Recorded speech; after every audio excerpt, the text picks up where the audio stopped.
What's poppin', y'all? It's your boy Big Stacks Bazingis, Pee Wee the Plug, 1/4 through the wire, the #1 Knicks fan in the world. And I'm bringing y'all another episode of NBA Weekly.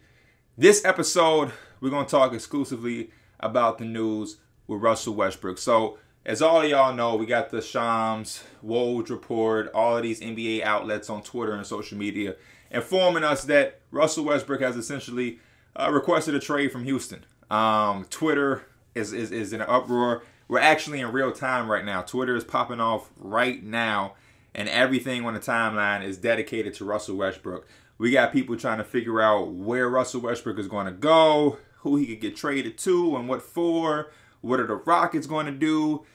Is James Harden next? We're getting a report saying Russell Westbrook wants to return to his floor general role that he had in Oklahoma City.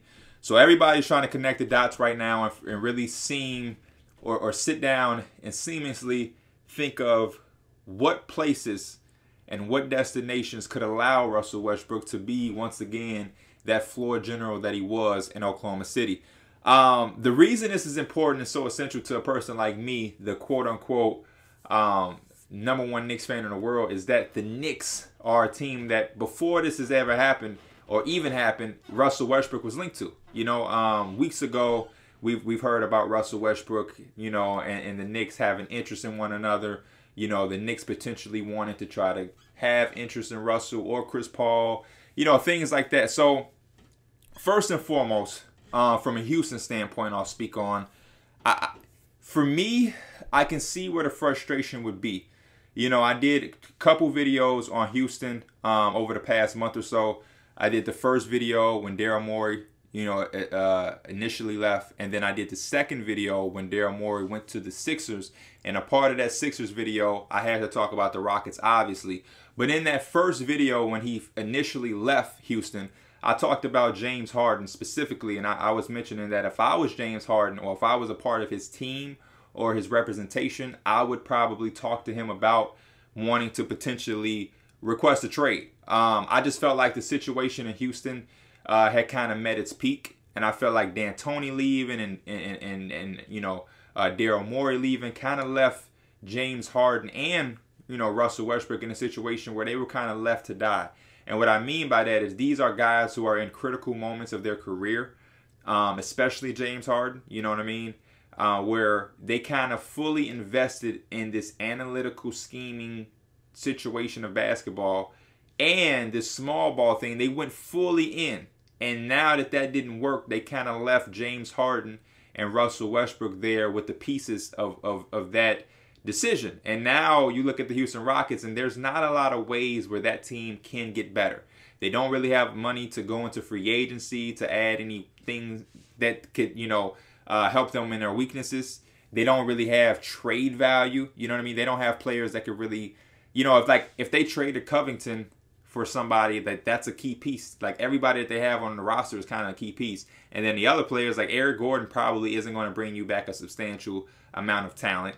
Daniel House probably wouldn't bring you back a substantial amount of talent. So it's like, how does this team get better without giving up too much? And then it's like, if you're giving up so much to get this little bit of talent, are you even getting better?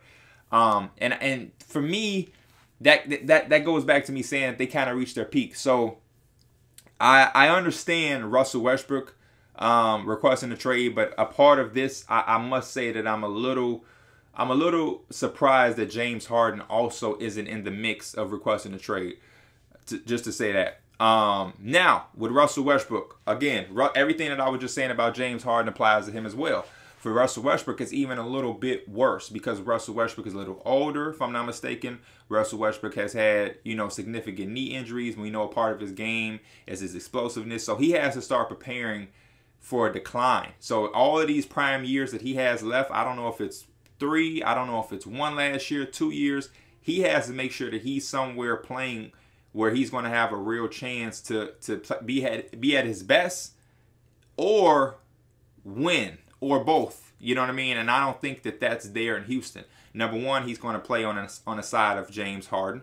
So he's not going to be able to have the impact that he had in OKC because this is James Harden's show. And then number two, like we just talked about, it's only so you know, it's only so good that the Rockets will be. You know what I mean? They may be a team.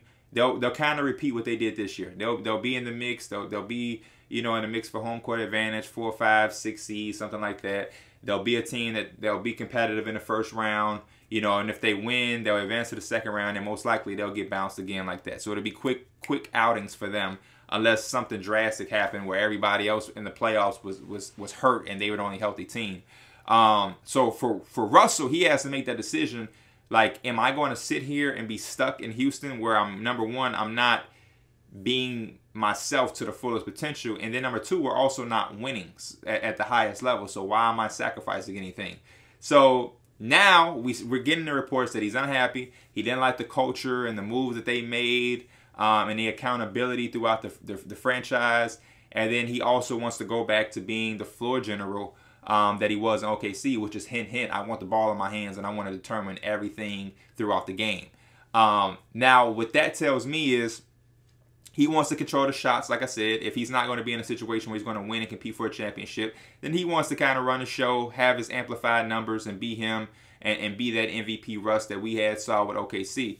We know Russ's mentality. You know what I mean? He'd rather go out swinging and put everything on his shoulders than to share a piece of the pie and kind of not, you know, go anywhere. You know what I mean? If he's going to sacrifice, he wants it to be how it was early in OKC. If I'm sacrificing the light, if I'm sacrificing my numbers, if I'm sacrificing the basketball, then it needs to be in a situation where we're competing for championships. We're in the Western Conference Finals like he was with KD.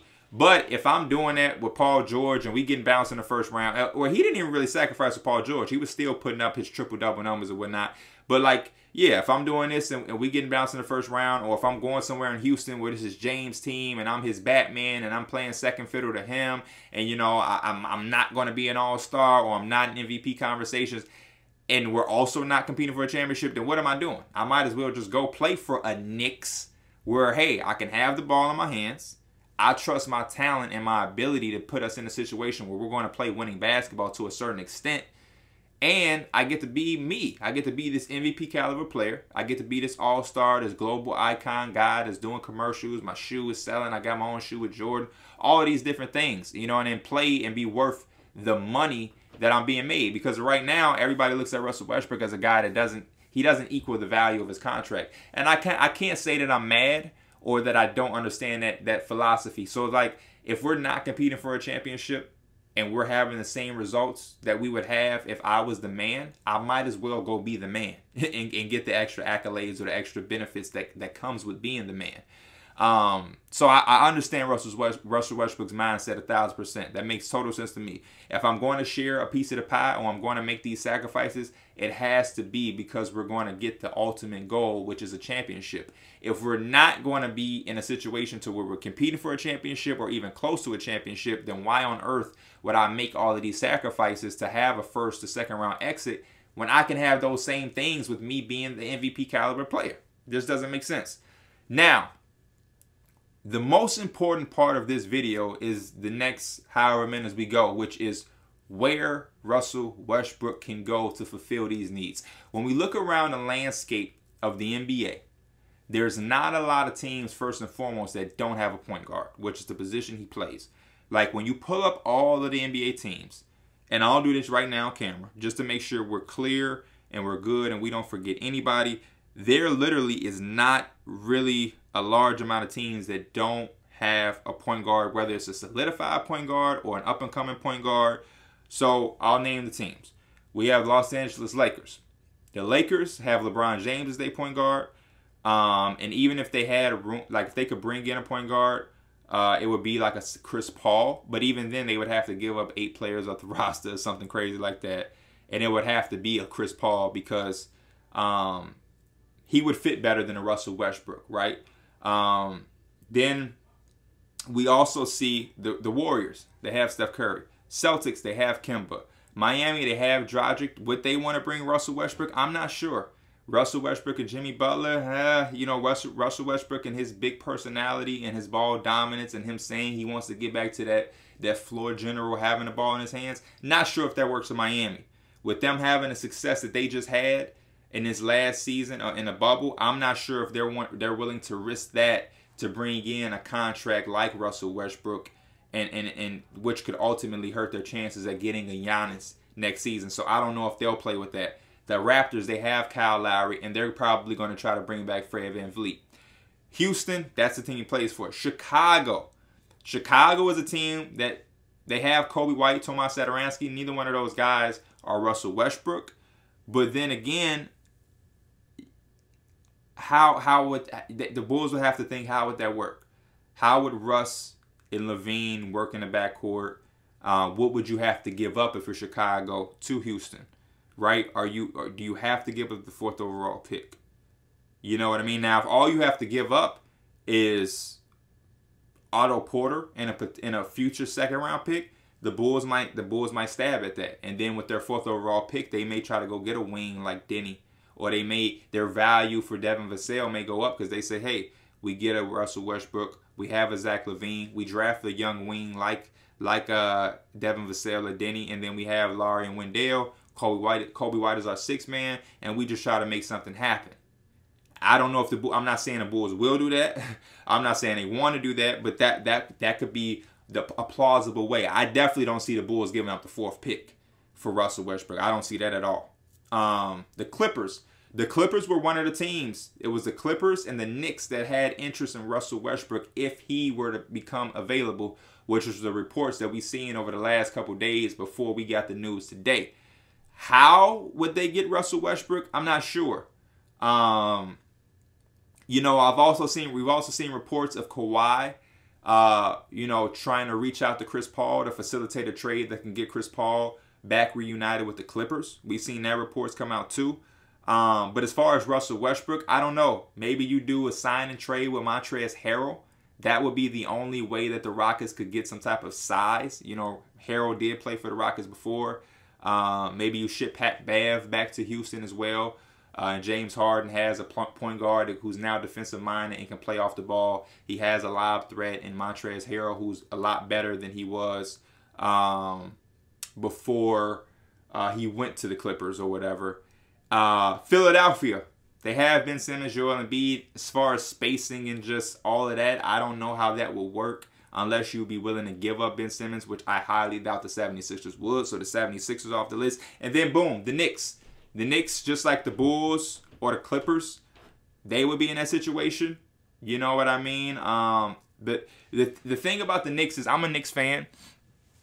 Me personally, I love Russell Westbrook's game. I'm a fan of him. He definitely has his flaws. Along with a lot of other players, you have to be, you know, like a generational talent, or you know, LeBron or Steph. Even Steph has flaws. You would have to be one of the greatest all time to not have a flaw. But yeah, even with Russ's flaws, I like him and I'm a fan. But as far as being a fan of my team, the Knicks, I'm not sure if right now is the time for us to go and try to get a Russell Westbrook. You know, I understand the Chris Paul link to us getting him and the interest in that. When you talk about building a culture, you know, helping the younger players, we saw what he was able to do with the Thunder. And I can see why a team like the Knicks, who trying to build up their culture, develop their young talent, I could see why they would have interest in a Chris Paul. Plus, he and Leon Rose have a relationship. It makes sense to me.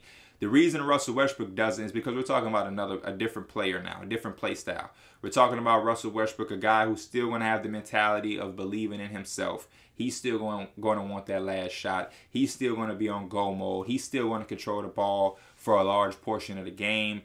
He's not as good off the ball as Chris Paul is to allow a guy like RJ Barrett to flourish. You know what I mean? And he's not the floor general that Chris Paul is. As dynamic as Russell Westbrook can be and has been, he's just not the floor general and the leader that Chris Paul is on the floor.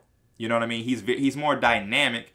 He can score more downhill. He can attack, open up the floor with his driving ability and different things like that. But as far as seeing, reading the game and helping younger guys develop, we haven't seen Russ really play that role. He can be a big brother and a leader in the locker room, but as far as being that point guard, helping your younger players develop, we've seen Chris Paul be better at that thus far than Russell Westbrook.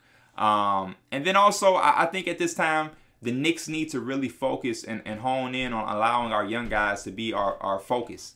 You know what I mean? I think bringing in a guy like Russell Westbrook that's so established, that's so dynamic, and that has some stuff still left in the tank, you know, to potentially go out and average a triple-double and to wheel you into the eighth seed. I don't know if that should be our focus right now. We should definitely want to compete, but I think we should continue to put RJ, Mitch, whoever we draft at 8, and the rest of our young guys at the forefront of our rebuild. We need to make sure that those guys are getting as much opportunity and as much experience as they can get, because that's the biggest part of development. You know, having those on-floor minutes in the heat of the moment, in real time, in real games, that's how you develop talent. And I don't know if we're that good of a developmental franchise to develop young players while catering to a star. You know, we just haven't done that real well. We're not like the Heat or other organizations have done a good job where they'll have a star player, but then they're also in the background, you know, they can develop other guys. I think the Raptors do it the best. Where, okay, they have DeRozan, they have Kawhi, you know, they have Lowry, but in the background, they're developing a Pascal. They're developing a Fred VanVleet. They're developing an OG Anunoby. They're developing a Norman Powell. They were developing a Jakob Poeltl. They were developing a DeLon Wright. All of these guys they were developing while having established all-star players. And I feel like the Knicks, we just haven't done that. You know what I mean? We just haven't done that. And we need to stop trying to take the shortcuts to make the playoffs. The playoffs isn't like, it's just not that good to me. You know, making the playoffs, I'd rather build a team to make the playoffs consistently and eventually have a chance to compete for the championship than to just make the playoffs to say, hey, we were relevant for a year. Hey, look at us. We have Russell Westbrook for the next 2 years. Hey, look, this season we were the 7th seed. Then we come back next year and it's like, hey, we're the 6th seed. We lost twice. We lost in the first round both of those years. Russell Westbrook walks or he's at the end of his career. And now we're like, okay, now what do we do? Oh, we're back rebuilding. And it's like we stopped the rebuild to compete for 2 seasons, and the best we got out of it was a 6th seed and a first-round appearance. No, I would rather continue to focus and put the rebuild at the front of our minds, develop our super young talent to where they can become borderline all-stars or all-stars, to where we can have a long decade of competing at a high level. You know what I mean? I don't want to risk our rebuild for 2 years of playoff time where we can essentially try to build something to have, you know, a long decade of competing for the playoffs. That's just my mindset. Some players and some fans of the Knicks, it's been so long since they made the playoffs that they just want a taste of it. I mean, I can't be mad at it, but at what cost? At what cost? But moving on to other teams like the Bucks. The Bucks really, like Russell Westbrook with the Bucks doesn't fit. I can't see San Antonio getting them. They have DeJounte Murray. The Mavericks have Luka Doncic. The Thunder, him going back to the Thunder would be intriguing. But they would have to wait on, you know, Chris Paul and what he would do. You know what I mean? The Phoenix Suns. I mean, Phoenix don't, you know, Russell Westbrook would be an upgrade over Ricky Rubio. But if I'm the Suns, if you're the Suns, do you do that? Or do you just, hey, we're either getting Chris Paul, or we're going to keep our 10th overall pick and just take a young guard, keep Rubio, let the young guard and Rubio and Javon do that little thing while we continue to rock with Booker, Aiden, and then our wings. You know, they might just want to take that route. We're either getting Chris Paul, or we're going to keep our pick, get a young guard to mold behind Ricky Rubio and Javon, and just push with our guys. Brooklyn, Russell Westbrook is definitely not going to Brooklyn. Denver has Jamal Murray. Portland has Dame. The Cavaliers have invested so much into their young backcourt that I couldn't see Russ going there. Utah, I don't see that at all.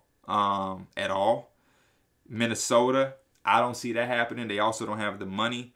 Pelicans have Lonzo, Drew Holiday. The Pacers, Malcolm Brogdon, his whole thing was wanting to go somewhere where he could play point guard. So that doesn't make sense. Sacramento, they have De'Aaron Fox. Detroit is a place Russell Westbrook could go. Detroit is definitely a place that Russell Westbrook could go, especially if we're talking about a Blake Griffin swap. You now have Russell Westbrook as your point guard. Luke Kennard is there. You have the 7th overall pick, which they essentially are, you know, rumored to have promised Patrick Williams out of Florida State. You know, my guy that I've been talking about a lot. They promised him that they'll take him at 7 as long as he's still on the board. So you're drafting your young wing. You have Sekou. You can possibly bring back Christian Wood. So, I mean, a Blake Griffin and Russell Westbrook swap, that makes a little bit of sense to me. I can see it. I can see it. Detroit is a team where Russell Westbrook could be what he was in OKC as far as having the ball in his hands. Now, it's not the market that Russell Westbrook will probably want. Detroit isn't New York or LA, but as a guy who spent majority of his career in OKC, Detroit can't be that bad. Orlando is another place that I could see. You know what I mean? We're talking about Aaron Gordon. We've heard them trying to trade him and him being in trade talks. And they've been looking for their point guard for some years. And Charlotte, I don't really see Charlotte. I don't see Charlotte getting Russ. I just don't. There's a possibility he signed to Jordan. But as far, I mean, they would have to trade Batum. There's just not much that the Rockets would probably want from Charlotte. The Hawks have Trey. Memphis has Ja. Washington has John Wall. So we just looked over 30 teams.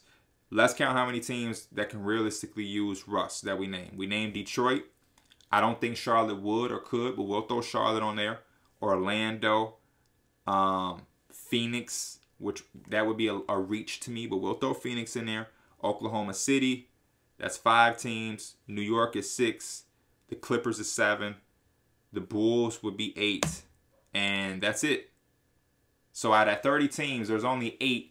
And out of 8 of those teams that I named, 2 or 3 could be considered reaches. Him returning to OKC could be a reach. Charlotte could be a reach because I don't see what Houston could really want for them. And I think the Bulls could be a bit of a reach. So now that makes it 5 teams, which is the Knicks, the Pistons, the Clippers, which that could be a reach because if they could get a chance to get Chris Paul, they may value that one much more. The Clippers, Knicks, sorry, I'm tripping. Pistons, Magic, and then the last team was what? The Suns? Or, yeah, the Suns, I guess. So,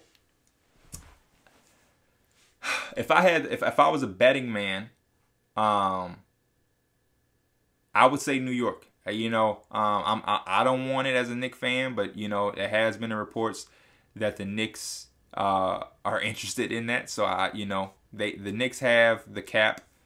They have Julius Randle if they wanted to send him to Houston. You know what I'm saying? But for me, personally, what I think would be the best fit, I think Blake Griffin for Russell Westbrook would be absolutely just genius. You know, you let James Harden play with Blake Griffin. And then Russell Westbrook goes to Detroit. And you let your young guys that they have, because they have a roster full of young guys like Sekou, Luke Kennard that I already named. And then they have the 7th pick going into this year's draft. And then you just let Russell Westbrook run with those guys while they develop. And he's good enough to potentially allow you to compete for an 8th seed out in the East with those young talented guys. And you just rock with them for the next 2 years. They essentially did the same thing with Blake Griffin. And the only thing is that Blake Griffin had his injuries. But they was doing the same thing with Blake. Like, we got Blake. We're going to run with you, Blake. And we're just going to, be good enough to compete for an 8th seed because you're that dynamic, Blake Griffin. But obviously Blake's knee kind of gave out on him the last year or so. So they didn't have that success that they did have when he was full strength and he was all NBA looking, immaculate, looking like the best Blake we've ever seen. Russell could do the same thing. You know what I mean? And Russell has, for the last few years, been more durable. So if you're Detroit, you're just basically putting yourself in the same position, except Russell is going to be more durable, and he'll give you the results that you were getting when you had Blake Griffin fresh from LA with no injury, and you were competing for playoff spots or being in the mix for the playoffs. And, you just let your young guys develop while he's running the show. Houston gets Blake Griffin, which is somewhat different type of basketball than they're used to. Blake Griffin can be dynamic. I think Blake Griffin can play with James Harden. And it's going away from that small ball thing that they push towards. So there's options there. Y'all let me know y'all thoughts in the comments. Let me know what y'all thoughts is on my #1 destination for Russell Westbrook, which is ultimately the Detroit Pistons. Let me know how you think Blake and James would work in Houston if they did do that swap. And then let me know if you have some teams that I didn't mention that you would think, or if you're a fan of any of the teams that I mentioned and said it wouldn't work and you think it would work, let me know. As always, your boy Big Stacks Bazingas. Like, subscribe. I'm out.